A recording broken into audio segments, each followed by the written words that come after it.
Hello everyone, I am Tanzin Malvi. Welcome to our current affair classes. आज है 27 अगस्त 2021। चलिए start करते हैं आज की क्लास। और आज की क्लास में हम वे सारे क्वेश्चन डिस्कस करेंगे जो हमारे एग्ज़ाम के हिसाब से बहुत ही इंपॉर्टेंट है। ठीक है, चलिए स्टार्ट करते हैं।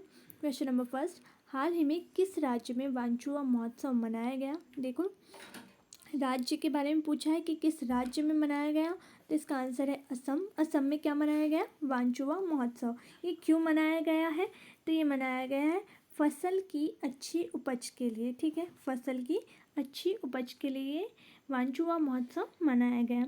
जनजातीय समुदाय, ठीक है, जनजातीय समुदाय जिसका नाम है तीवा, ये उनके द्वारा मनाया जाता है। ठीक है, अब हम असम के बारे में पढ़ रहे हैं, तो असम के बारे में दो तीन चीज़ें, जैसे असम पे हम हमारा वन लाइनर लॉ लगाएंगे जो कि होता है असम दिसपुर हिमंत विश्व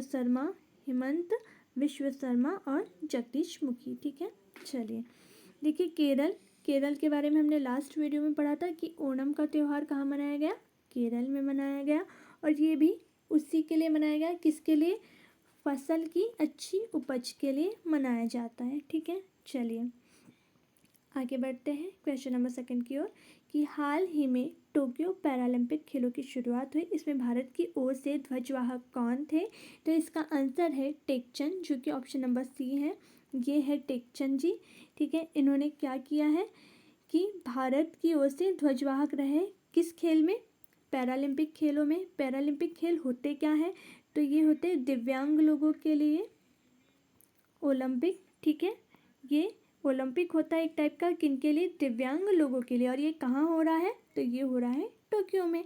ठीक है, देखिए अभी अभी हमने कुछ वीडियोस पहले भी पढ़ा था, मतलब कुछ दिनों पहले भी पढ़ा था कि 2020 ओलंपिक कहाँ हो रहे थे? ये भी हो रहे थे टोक्यो में। ठीक है, जिन्हें इसके बारे में नहीं पता है वे जाकर के लास्ट की वीडियोस देख सकते हैं। ठीक है, चलिए अब पैरालंपिक खेलों का ये कौन सा संस्करण है? तो ये है 16वां संस्करण। और इसके बारे में क्या जानना ज़रूरी है?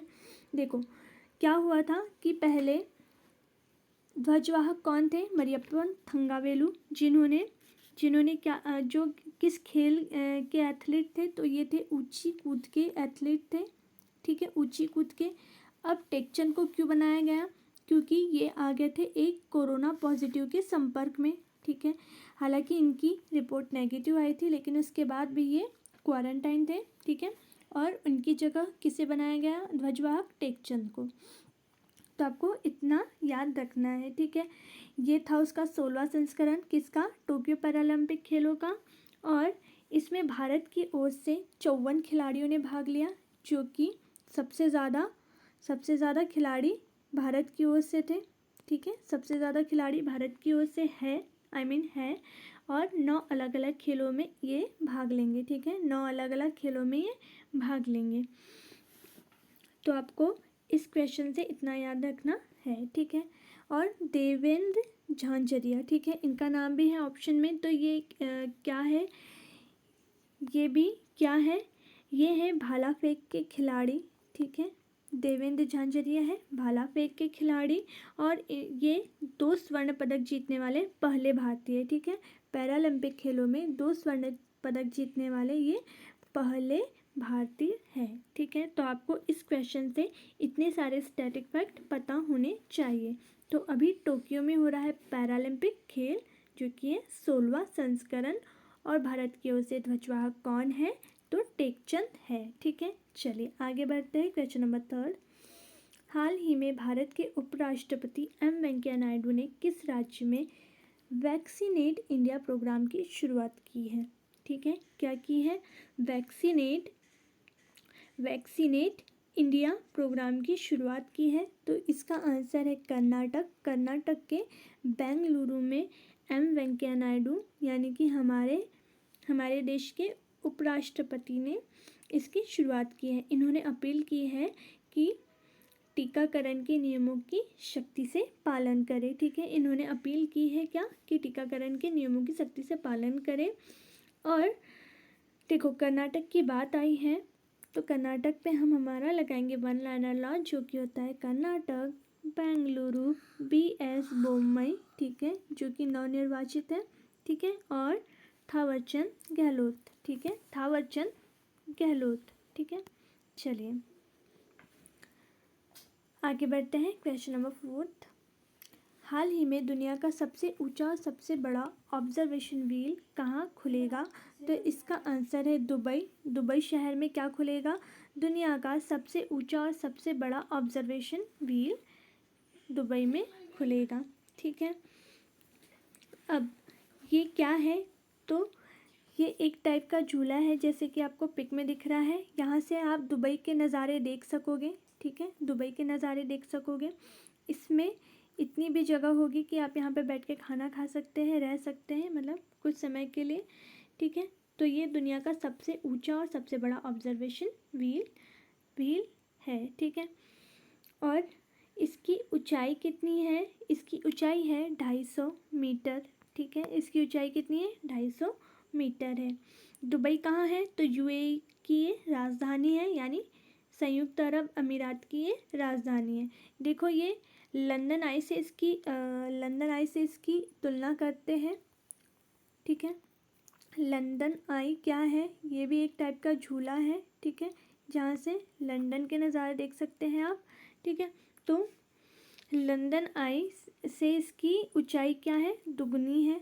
लंदन आई इसके मुकाबले आधी ऊंचाई पर है, ठीक है। और इसका उद्देश्य क्या है? तो बस वही है कि पर्यटकों को इस ऊंचाई से दुबई के नज़ारे दिखाए जाना इसका उद्देश्य है, ठीक है। देखो दुबई के बारे में तो हमने जान ही लिया कि यूएई का ये राजधानी है जकार्ता इंडोनेशिया की राजधानी है, ठीक है। ये न्यूज़ में क्यों बना हुआ था? ये जकार्ता इसलिए बना था क्योंकि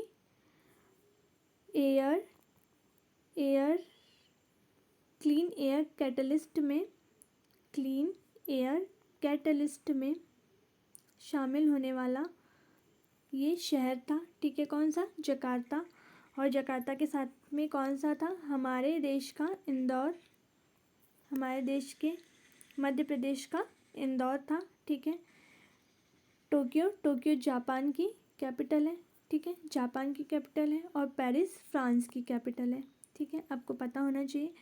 अब हम लगाएंगे सब पर अपना वन लाइनर लॉ। दुबई मतलब कि यूएई, दुबई दिरहम, ठीक है, दिरहम, यहाँ पे दिरहम चलती है। इंडोनेशिया जकार्ता रुपया, ठीक है। जापान टोक्यो येन, ठीक है। फ्रांस पेरिस यूरो, ठीक है। चलिए तो ये है आपको जो पिक में दिख रहा है वो दुनिया का सबसे ऊंचा और सबसे बड़ा ऑब्जर्वेशन व्हील जो कि दुबई में खुलने वाला है, ठीक है। चलिए आगे बढ़ते हैं। Question number 5। हाल ही में न्यूयॉर्क की पहली महिला गवर्नर कौन बनी है? तो इसका आंसर है कैथी होशुल, जो कि इस पिक में दिखाई दे रही है। ये है कैथी होशुल, ये बनी है न्यूयॉर्क की पहली महिला गवर्नर, ठीक है। कौन बनी है? कैथी होशुल, आपको इनका नाम याद रखना है, ठीक है। चलिए आगे बढ़ते हैं। Question number 6। हाल ही में ग्लोबल मैन्युफैक्चरिंग रिस्क इंडेक्स 2021 जारी किया गया है। इसमें भारत का स्थान कौन सा है? देखिए क्या किया गया है, ग्लोबल मैन्युफैक्चरिंग रिस्क इंडेक्स जारी किया है, 2021 जारी किया है। और इसमें भारत का स्थान कौन सा है? तो दूसरा स्थान है। और इसका अर्थ क्या होता है? तो इसका अर्थ ये है कि विश्व के जितने भी मैन्युफैक्चरर हैं वे भारत में निवेश करने में अपना रिस्क नहीं समझते हैं, ठीक है।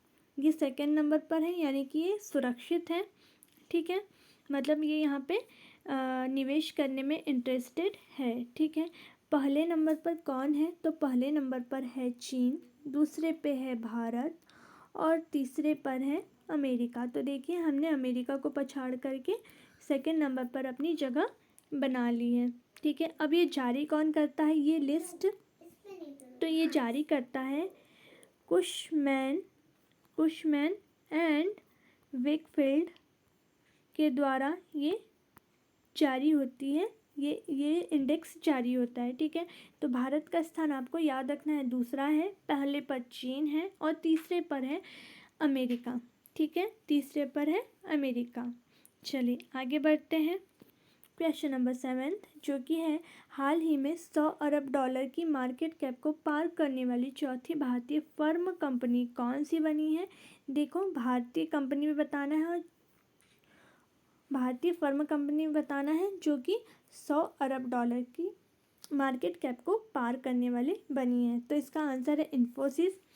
इन्फोसिस क्या बनी है, $100 अरब की मार्केट कैप को पार करने वाली चौथी भारतीय फर्म कंपनी बन गई है। अगर ये चौथी बन गई है तो पहली, दूसरी, तीसरी कौन है, तो पहले पर है रिलायंस, ठीक है, रिलायंस, इनका नाम भी बहुत सुना होगा। दूसरे पे है TCS, थर्ड पे है HDFC और फोर्थ पर है इन्फोसिस, ठीक है। अब इन्फोसिस के बारे में आपको एक दो चीज़ें पता होना चाहिए, जैसे कि इसका स्थापना वर्ष है 1981, इसका हेडक्वार्टर है बेंगलुरु, इसके CEO है सलिल पारेख, ठीक है, सलिल पारेख, ठीक है। तो आपको याद रखना है कि $100 अरब की मार्केट कैप को पार करने वाली चौथी भारतीय फर्म कंपनी कौन बनी है, तो इन्फोसिस बनी है, ठीक है। चलिए आगे बढ़ते हैं। क्वेश्चन नंबर 8 क्यों कि हाल ही में किस देश से भारत के निकासी मिशन का नाम देवी शक्ति ऑपरेशन नाम दिया गया है। निकासी मिशन का नाम देवी शक्ति ऑपरेशन नाम दिया गया है। मतलब कि इस क्वेश्चन का मतलब क्या है, पहले तो वो समझ लेते हैं कि किस देश से भारत के जो निवासी लोग हैं उन्हें निकालने के लिए उस मिशन का नाम देवी शक्ति मिशन दिया गया है। तो किस देश से अभी भारतीयों को निकाला जा रहा है, तो अफ़गानिस्तान से निकाला जा रहा है। आपको पता ही होगा यहाँ पर तालिबानियों का आतंक मचा रखा है, ठीक है, तालिबानियों ने आतंक मचा रखा है। तो अफ़गानिस्तान इसका राइट आंसर है। अफ़गानिस्तान के निकासी मिशन का नाम अब क्या रख दिया है, देवी शक्ति ऑपरेशन मिशन रख दिया, ऑपरेशन नाम रख दिया है, ठीक है। अफ़गानिस्तान की बात है तो अफ़गानिस्तान पे हम हमारा लगाएंगे वन लाइनर लॉ, जो कि होता है अफ़गानिस्तान काबुल अफ़गानी, ठीक है, अफ़गानी, ठीक है। तो आपको अफ़गानिस्तान के बारे में इतना पता होना चाहिए, ठीक है। चलिए आगे बढ़ते हैं। क्वेश्चन नंबर 9 भारत का पहला स्वदेशी मोटर चलित व्हील चेयर को किसने विकसित किया है, तो इसका आंसर है IIT मद्रास। IIT मद्रास ने क्या किया है, भारत का पहला स्वदेशी है। पहले तो ये जान लेते हैं कि स्वदेशी क्या होता है, जो कि भारत में ही निर्मित हुआ हो, ठीक है, स्वदेशी है। और मोटर चलित व्हील चेयर है, ठीक है, क्या है, मोटर से के द्वारा चलने वाली व्हील चेयर है, ठीक है। अब इसका नाम भी रखा है इन्होंने, IIT मद्रास के द्वारा इसका नाम भी रखा गया। तो इसका नाम क्या है, तो इसका नाम है नियो बोल्ट, ठीक है, क्या नाम है, नियो बोल्ट, जो कि इस पिक में दिख रही है, ठीक है, नियो बोल्ट इसका नाम है। और इसकी रफ्तार कितनी है, मतलब कि ये कितने किलोमीटर चलती है, तो 25 किलोमीटर पर आवर चलती है, ठीक है, इसकी रफ्तार है ये। और एक बार चार्ज करने पर कितना चल जाती है, ये 25 किलोमीटर चल जाती है, ठीक है। IIT मद्रास ने किया है।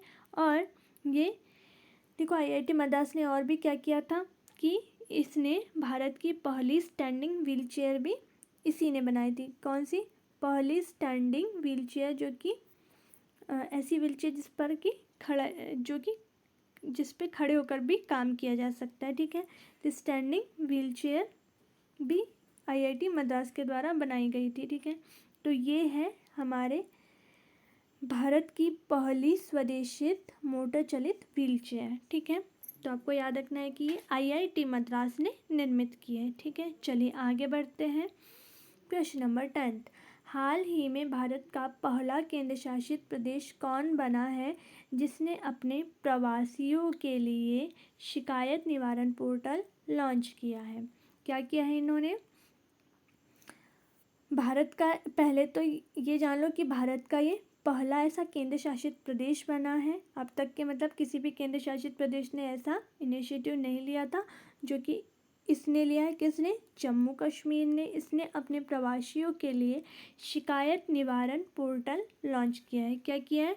शिकायत निवारण पोर्टल लॉन्च किया है। ठीक है, तो यहाँ के जो प्रवासी लोग हैं उनकी जो भी शिकायत रहेगी उसका निवारण किया जाएगा। ठीक है, और जम्मू कश्मीर के बारे में ये कि यहाँ के उपराज्यपाल कौन है? तो यहाँ के उपराज्यपाल है मनोज सिन्हा।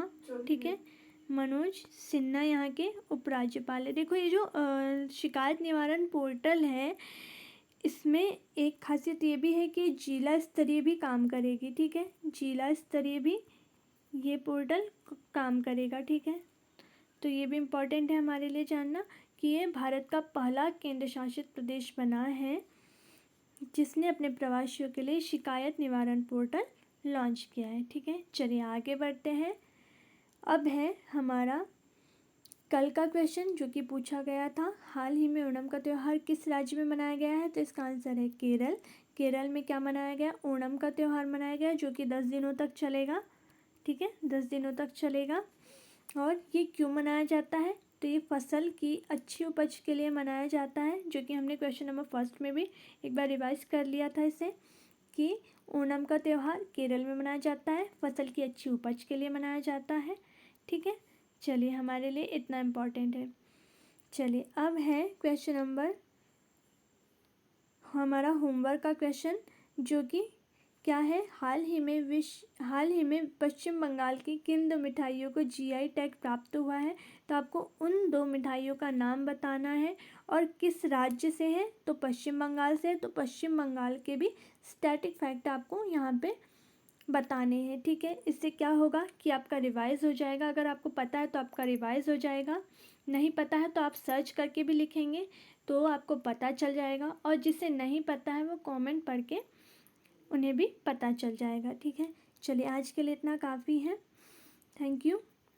ठीक है, मिलते हैं नेक्स्ट वीडियो में। Thank you so much.